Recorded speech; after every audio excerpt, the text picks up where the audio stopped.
다음 장 전략 세우겠습니다. 절대전략 SK증권의 이효석 연구원입니다. 안녕하세요.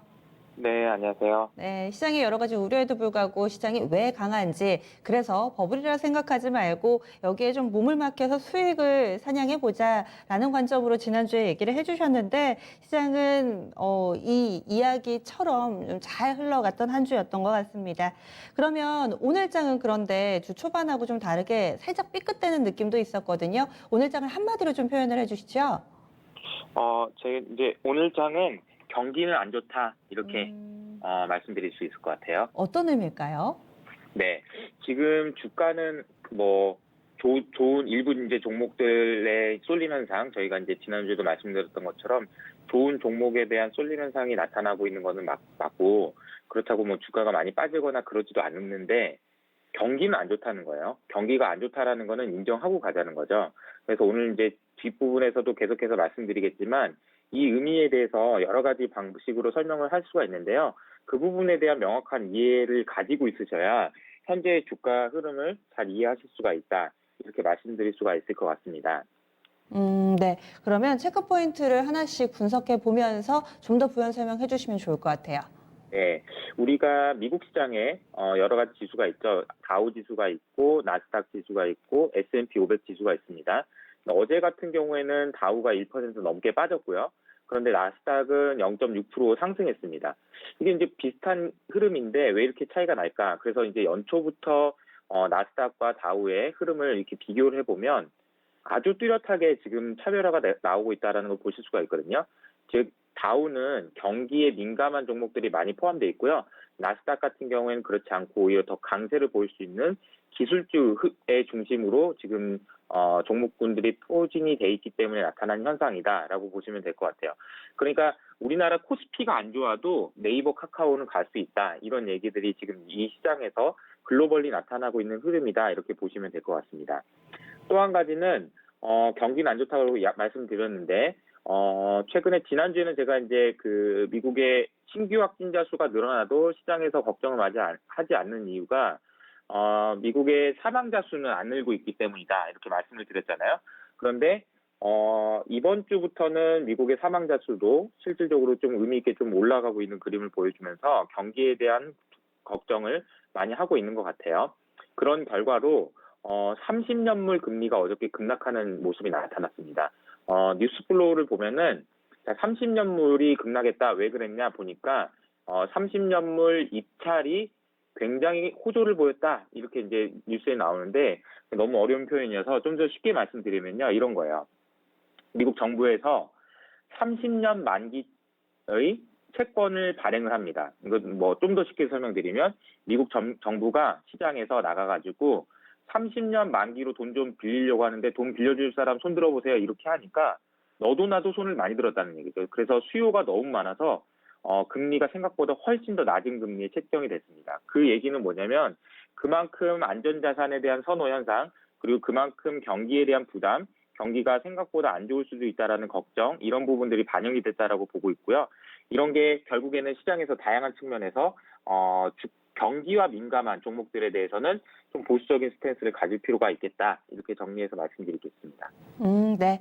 그리고 다음 주부터는 이제 셋째 주간으로 들어갑니다. 이렇게 끼인 주간에는 경제 지표가 좀 소강 상태를 맞기 때문에 어떤 부분들을 봐야 될까? 주요한 일정들은 계속해서 좀 진행되는 것 같거든요. 국내외 주요 일정들 좀 알려주세요.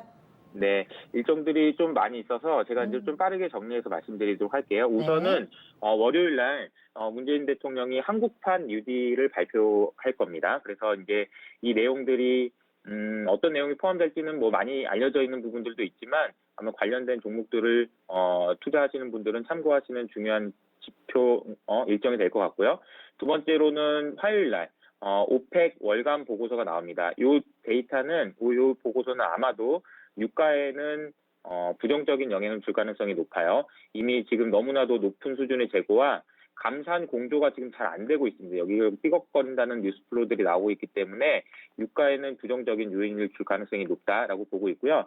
세 번째가 저는 가장 좀 궁금해요. 개인적으로는. 왜냐하면 웰스파고의 실적이 이제 화요일날 저녁에 발표가 되는데, 화요일날 밤에 발표되는데 아마 상당히 안 좋을 것 같습니다. 미국의 대표 상업은행이고요. 이 은행의 실적이 얼마나 안 좋을지, 그리고 배당은 얼마나 줄일지, 그리고 구조조정을 진짜 시작하는 건지 이런 게 지금 시장에 관심이 집중되고 있는데 뭐 좋은 얘기가 나오기는 어려울 것 같습니다. 아까 앞서 말씀드린 대로 경기는 안 좋다, 기업의 실적은 안 좋다라는 얘기를 말씀드리는 것처럼 웰스파고의 실적도 역시나 경기와 민감한 종목들에 대해서 굉장히 부담을 많이 느낄 수밖에 없는 그런 시간들이 될 것 같고요. 네 번째는 중국의 수출입 데이터인데요. 이 중국은 지금 경제 상황이 정상화가 많이 되면서 긍정적인 흐름이 이어지고 있습니다. 그런 부분들은 좀 체크를 해보시면 좋을 것 같고, 다만 이제 다섯 번째, 뉴욕 제조업 지수가 수요일 날 발표되는데요. 이 지표는 한번 좀 잘 보셔야 될 것 같아요. 그동안 우리가 경제 지표가 발표되면 대부분 애널리스트들의 추정치보다 잘 나왔어요.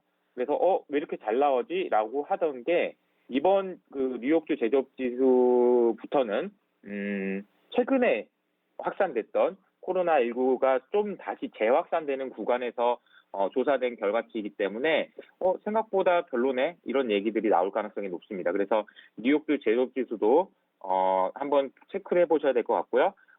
그리고 여섯 번째, 한국의 금통위 22가 목요일에 있습니다. 오늘도 이제 그 경제부총리께서 부동산에 대한 얘기를 하시고 했는데, 일단은 금통위에서는 노 액션이 될 가능성이 높습니다. 그래서 비전통적인 통화 정책에 대한 논의들이 더 활발하게 진행되겠지만 일단은 노 액션일 가능성이 높고, ECB 역시 EU 리커버리 펀드에 대한 얘기가 있겠지만 어떤 결과가 나올지는 좀 그냥 지켜봐야 되는 그런 상황이 아닌가 그런 생각이 듭니다. 마지막으로는 국내외 주요 기업 실적들이 많이 발표됐는데 앞서 말씀드린 대로 웰스파고의 실적 주목해 보셔야 되고요. 저는 이제 목요일 날 있는 우리나라의 LG화학, 포스코, KB금융 이렇게 대표 기업들 실적 발표되고요.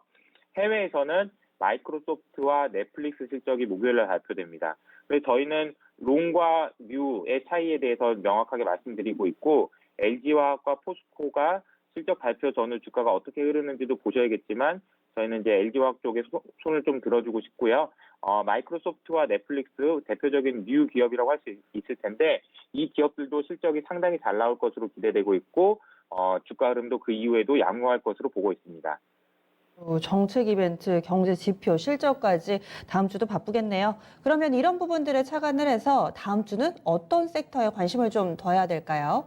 네, 저희가 이제 뉴 섹터들, 그래서 무형자산, 그래서 네이버, 카카오, 그리고 바이오, 주 관련된 주식들, 이런 주식들에 대한 선호도를 계속 말씀드렸고, 근데 이번 주는 제가 이제 다른 얘기를 좀 말씀드리려고 해요. 그러니까 사야 되는 업종을 선택하는 것도 중요한데, 피해야 되는 업종을 골라내는 작업도 중요하다, 이겁니다. 그래서 제가 이제 보여드린 차트는 뭐냐면은, 2021년 영업이익 추정치의 분포입니다. 자, 그럼 2021년이면 내년도인데요. 내년도 영업이익 추정치를 한번 보시면은 SK이노베이션, S-오일, 그리고 포스코, 현대차처럼 우리가 소위 말하는 시크리컬, 경기 민감주에 대한 어닝 추정치는 편차가 굉장히 크다는 걸 보실 수가 있어요. SK이노베이션 같은 경우에는 1조도 안 될 것 같다라는 사람도 있는가 하면 2조는 넘을 수 있다 이렇게 보시는 분도 있는 것 같고요.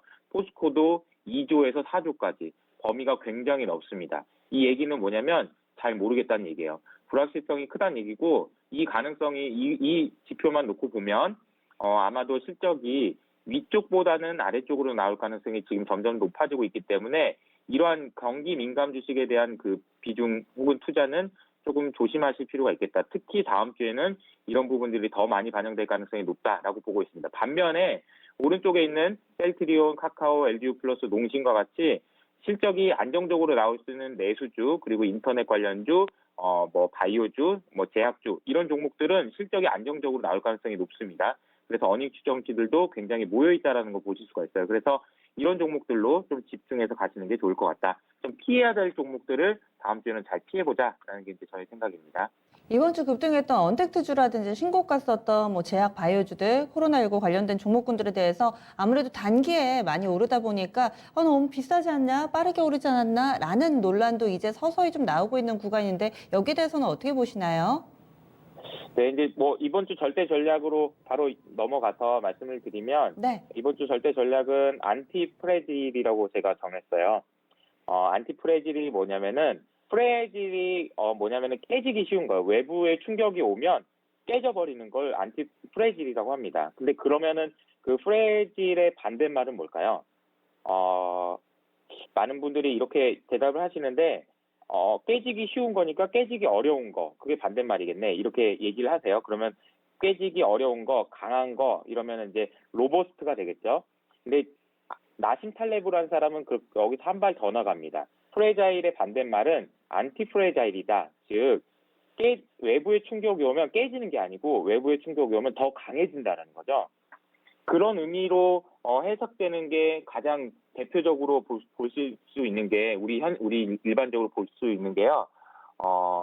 우리가 이제 남자와 여자와 사귀고 이제 결혼을 하려고 하는데 부모님이 반대하면 더 사랑이 강해지잖아요. 이게 이제 안티프레자일의 대표적인 사례라는 거죠. 우리 금융시장에서는 이제 달러가 그런 모습을 보여줍니다. 그래서 불확실성이 커질 때 오히려 달러는 강해지는 그런 모습을 보이기 때문에 달러를 보통 안티프레자일한 대표적인 자산이라고 보고 있습니다.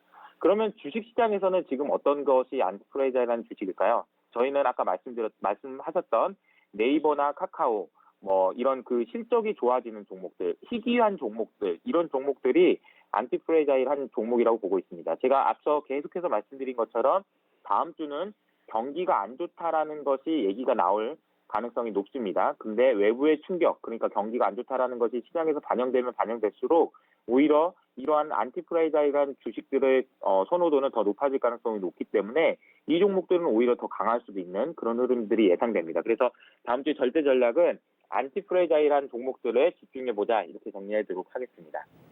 네, 알겠습니다. 다음 주도 마무리 즈음돼서 다시 한번 연락드릴게요. 한 주간 수고 많이 하셨습니다.